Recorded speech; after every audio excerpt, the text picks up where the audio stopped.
1 minute we're in church, we're singing, even when I don't see it, you're working. Even when I don't feel it, you're working. Never stop working. At that moment, you're like fully assured that God is working, God is at work, that even when we don't see it, God is working. Our faith is super stoked. But then we go back home and that same giant comes staring us in the face again, and it's like, anxiety comes up again, we are worried. Nothing is happening. It's like you've prayed all the prayers you can pray. Nothing is happening. You can't see anything happening. And people will be like, even when you don't see it, that God is working. But then you're like, at least let me just see a sign. Like, I need something to work with.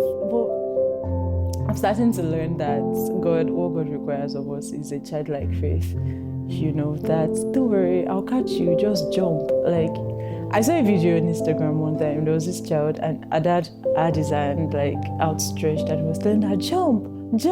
And the child was like super, nervous, like, jump, okay. So it's a white kid, and I jump, I'll catch you. And the kid was like, eventually, after what felt like forever, she jumped, and the dad caught her. So I think what God requires of us is that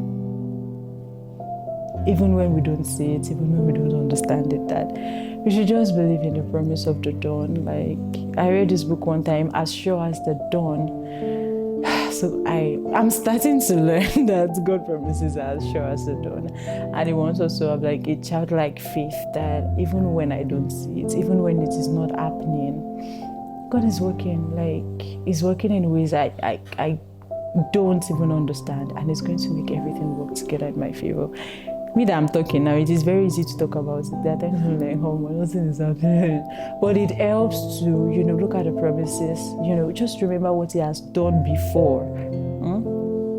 Times when He has come through for you before, and it's like an anchor, like staying grace that keeps you back in line, and like, okay. And we don't need like a mountain load of faith. We just need like tiny, even if it is just your mind that you're saying it in your mind. God has me in mind. He said this in His word, He said that in His word. It's like, it's reassurance, right? It gets you back in form that indeed God is working this out. So it's like what the Holy Spirit says to me all the time, I got you, and God has your back. Ma for baby.